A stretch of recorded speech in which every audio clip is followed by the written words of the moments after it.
اليوم نحن باليوم الثالث والأخير من عروض ميلبورن بمهرجان شام السينمائي.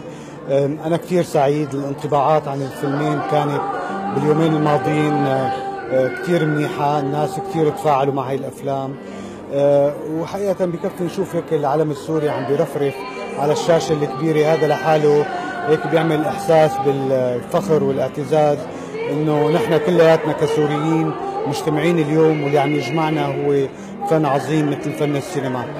برجع بشكر كل الشباب والرعاة اللي بدونهم ما كان ممكن فعلا يتحقق هذا المهرجان، وإن شاء الله يكون هو بادرة للمستقبل لحتى يضل هذا التواصل موجود بين الجالية السورية في أستراليا والجالية العربية وبين شعبنا بسوريا.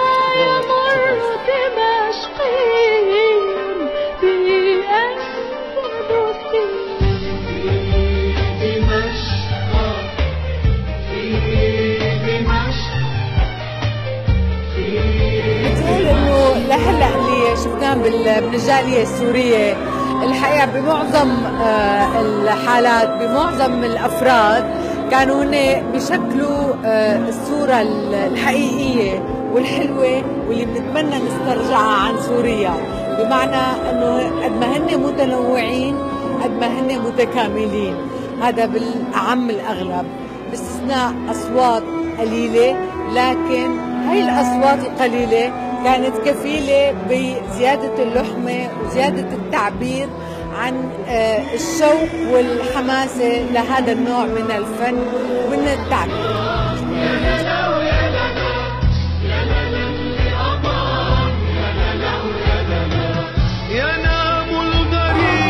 مشكور جهد صافي بإقامة منصة للأفلام السورية في أستراليا. اليوم كنا عم نحضر فيلم سوريون. بدي أقول شغلي أنا بمناسبة هالفيلم، نحن السوريون أينما كنا في أصقاع الدنيا لنا الصدر دون العالمين أو القبر. وشكرا.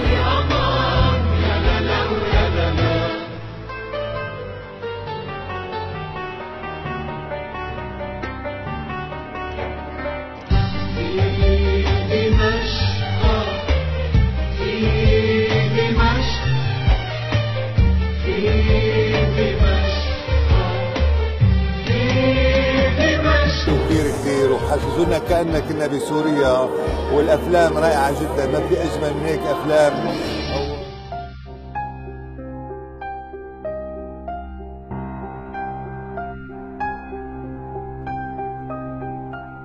فيكم هون باستراليا. طبعا احنا جينا نشجع الأفلام السورية، عرض حلو وجميل جدا.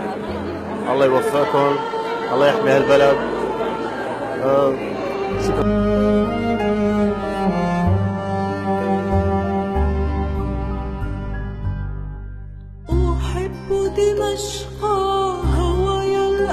بتشكر جاليتنا العربية وبتشكر كل شيء اللي عملنا هالجمعة الحلوة، وبتشكر أولاد بلد.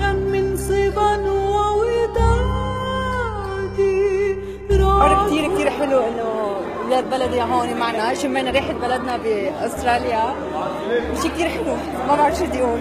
Very impressed by the movie, very poignant. Spoke to the director and they've done a wonderful job on a very, I suppose, modest budget. And the acting was very good, so very well done, and I think it sent out a very powerful message, and I think it'll do very, very well. So very impressed. Yeah, thank you. وإجلال لشهدائنا العظام للجيش العربي السوري الذي ضحى بدمه وروحه فداء للوطن ولوجودنا في هذه الديار، فلولا الجيش العربي السوري لم نكن في هذه الديار إلا سبايا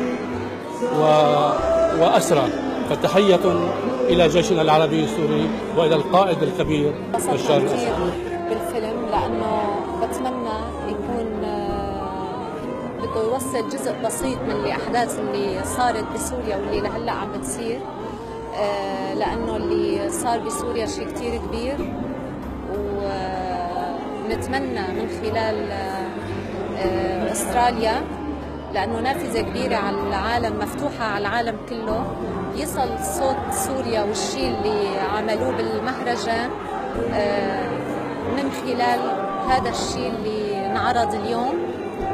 وأنا بفتخر لأني سورية، وسوريا أمنا كلنا، والله يهدي الأمور يا رب بسوريا. واشتقنا كتير. الله يوفقكم. لي فيك يا بردا عهد أعيش به عمري، ويسرقني من حبه العمر. عهد كآخر يوم في الخريف بكى، عهد كآخر يوم في الخريف بكى. خذني خذني بعينيك واهرب أيها القمر. أحب دمشق هواي الأرقى، أحب جوار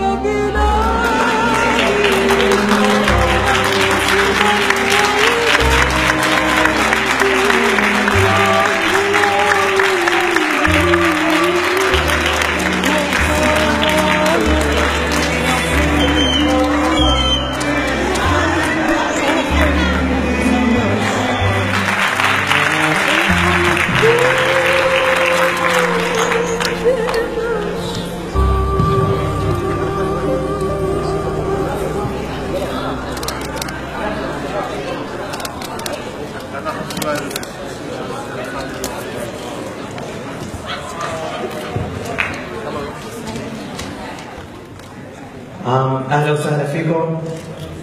اليوم اليوم الثالث مهرجان شام السينمائي الأول، آخر يوم بملبورن. إن شاء الله الأسبوع الجاي بدي يكون بسيدني. مهرجان شام فكرة شباب سوريين، آسف صوتي شوي مبحوح اليوم زاد. شباب سوريين حبوا يرسلوا رسالة للمجتمع الإسرائيلي بشكل عام، للمجتمع الإسرائيلي اللي للأسف ما بيعرف شو الحقيقة ببلدنا، للمجتمع الإسرائيلي يلي أخذ فكرة سيئة عن السوريين، عن السوريين الحقيقيين، السوريين يلي أرض السورية هي إلهم ورح تضل إلهم، وللأجيال الثانية حتضل إلهم ولأولاد إلهم.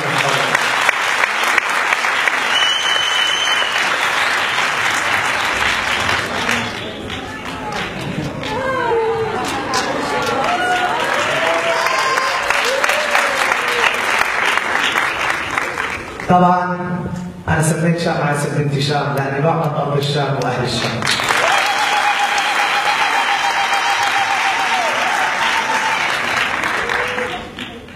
بحب أتشكر الكل من الفريق المنظم يلي ساعدني لنقدم الصورة والرسالة الصحيحة للعايشين بإسرائيل. بحب أشكر كمان مدامتي يلي كمان يلي بيكون فينا نقول جدي مجهود، يلي سهرت الليل والليالي مشان تنظم ونحاول ما يصير اي اخطاء باي فيلم. قاعده كثير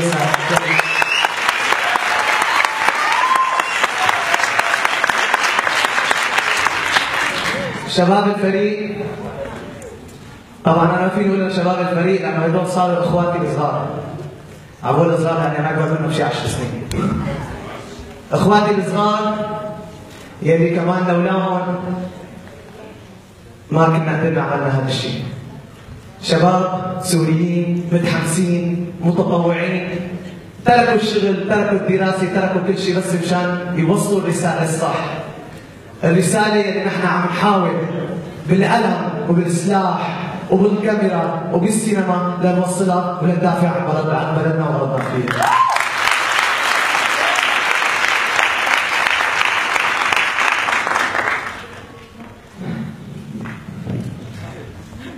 بلد شوي.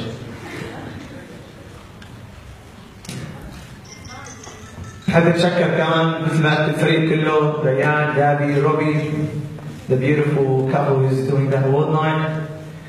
My brothers for taking care of the actresses and the whole delegation. They're down there waiting for me. Mark, انت سوري عن كتر ما انا شوي تعبان معك، شوف لي قدامي مع بالك، بس الشباب هدول اللي هلا هني كلهم حوراء، جابي، الكل كله بيعرف الساعة. لو سمحتوا عن جد زقفة كبيرة اليوم لأنه شباب مفتخر فيكم. رح نوقف دقيقة صمت لأرواح شهدائنا الأبرار. دقيقة صمت لو سمحتوا.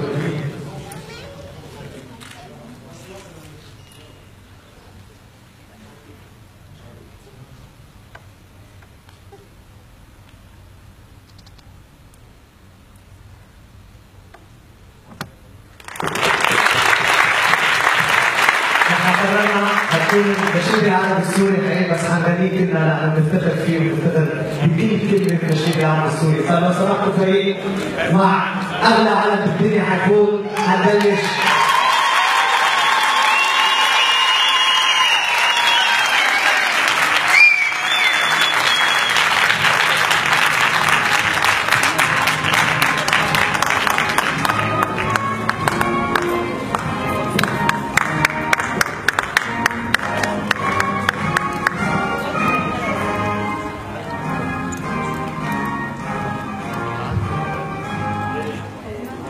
الديار عليكم سلام، أبت أن تذل النفوس الكرام.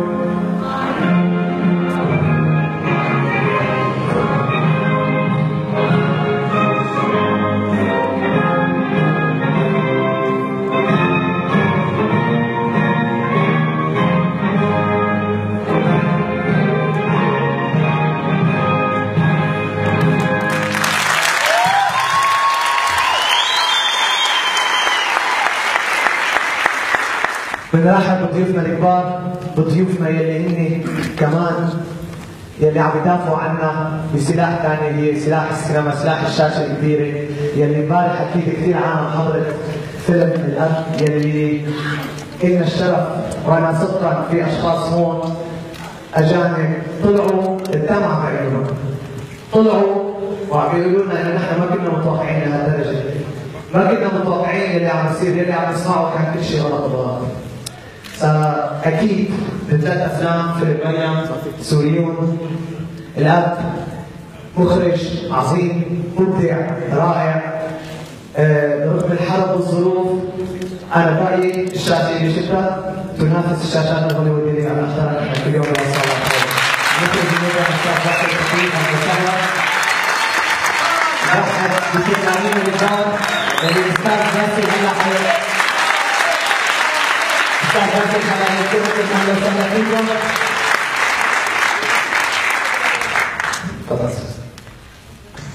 مساء الخير. عنوان الفيلم اليوم سوريون. كثير ناس سألوني ليش سميت الفيلم هيك. عندي أسباب كثيرة، بس الحقيقة بعد ما شفته بميلبورن من 3 أيام وبعد ما شفته هلا صار في عندي سبب قوي إنه ليش بدي أسمي أي فيلم سوريون، لأنه نحن بنعتز إنه نحن كلياتنا سوريين.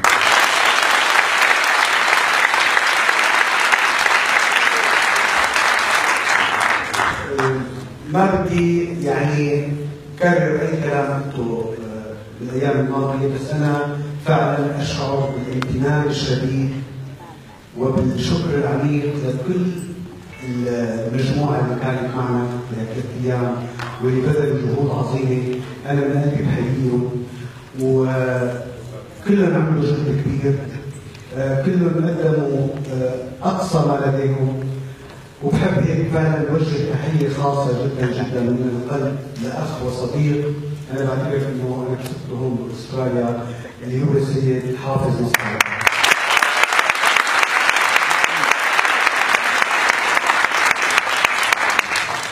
وطبعا انا لما ناديه لصافي بناديه بقول له انت نمر يو ار تايتل،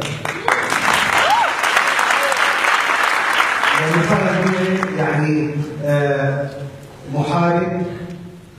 يعني نحن بنقول في عندنا جيش بيحارب هنيك ضد الارهاب، وفي عندنا هون فعلا محاربين عم بيحاربوا ليرفعوا رايه سوريا، وصافي هو اول هؤلاء المحاربين.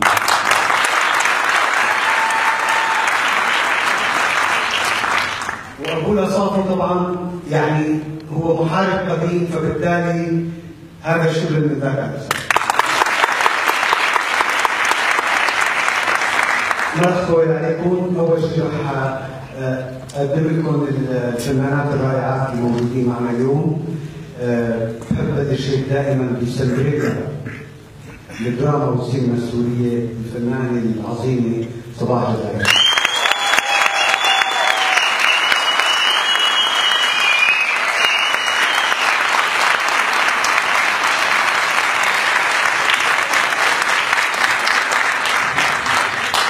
كمان بحب أقدم لكم أكثر فنانة بتعمل مشاكل. ودائما بتتأخر. الجميلة دي ما قبلها.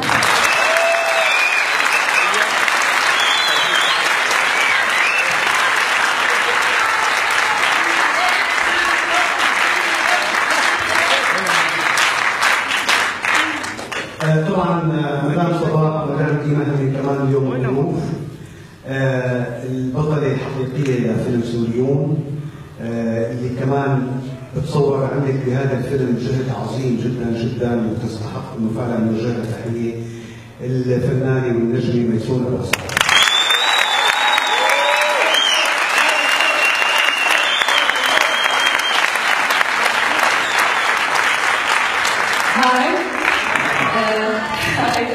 ما بدي أطول عليكم كثير بالحكي. I know that there is a lot of Australian here. Also, in addition to all the guys here from Syria, we're so interested that you see our movies. I will not talk and add something about the issues that we are talking in these movies because it's clear, it's all about Syria. But I hope also on the artistic level that you're gonna see something really respectful, something that respects the mind and the eye of our audience on many levels, artistically, technically, on the level of the plot, the scenario, the directing, and everything. So I hope also you have fun. It's not only about. Thank you so much.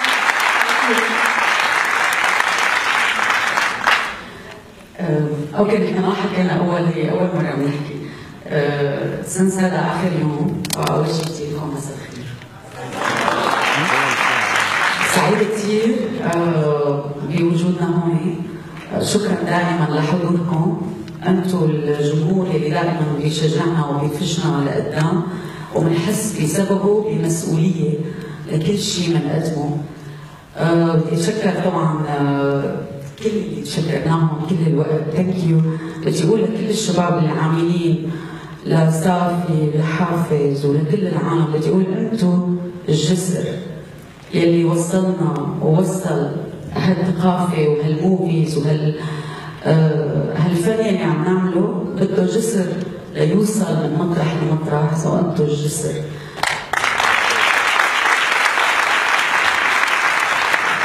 واخر شيء بعتذر اني تاخرت عليكم، بس بوعدكم انه رح نكون سوا بعد.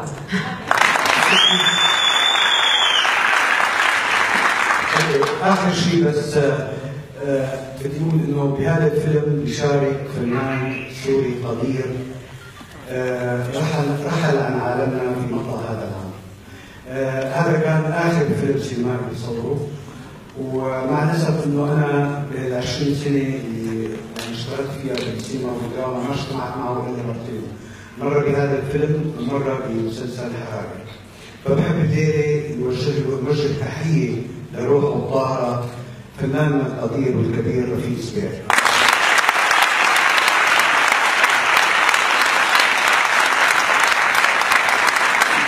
شكرا وبتمنى لكم عافيه. شكرا.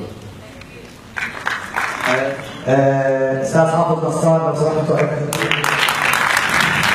شكرا لولادنا مع المهرجان. الشخص الذي دعمني شكر كثير اشخاص، والشخص الوحيد يلي بادر ودعم هو الاستاذ حافظ. شكرا كثير لك استاذ حافظ. اذا جيت القصر داعمين الاساسيين كمان شكرا لكم كثير. الشباب حيكفوا السبونسرات. Thank you to all our sponsors. They're more organized than me. They got on a piece of paper. I know all of them, but I'm pretty sure I'm going to forget one of my forgot one of my boys before. So I'll pass it on. Back to us, guys. My brothers Ali and Jafar, because they were standing with them for 24 hours, please. Come on. Come on, quick. Jafar, come on, quick. I'm the older brother. I'm the Philip, the great man, you have to take photos of my partner. Philip is the person who was doing all the editing in Facebook, the great images, scenes, all writing. I'll recommend you.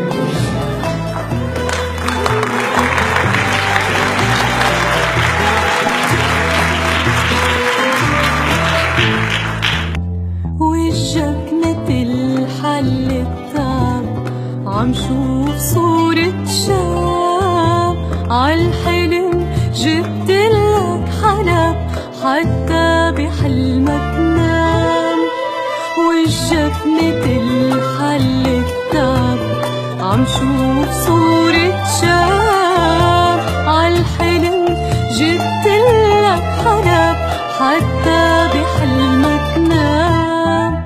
وجهك قصيدي يا حلو، وجهك نغم موجود، مثل الشتي بأوله بيبكي بدون دموع.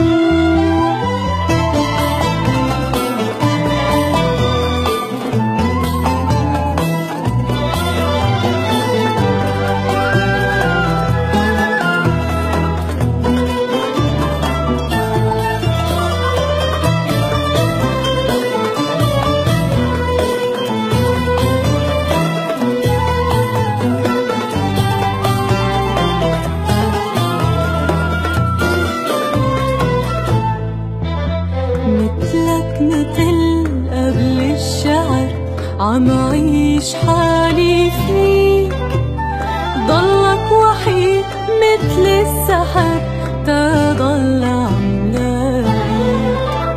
مثلك مثل قبل الشعر، عم عيش حالي فيك، ضلك وحيد مثل السحر تضل عم لاقيك. ولو صرت غيمة مطر وبكيت عمهلك، لصير لدموعك بحر تغمرك كلك. ولو صرت غيمة مطر وبكيت عمهلك، لصير لدموعك بحر تغمرك كلك. وجهك قصيدي يا حلو، وجهك نغم موجوع، مثل الشتي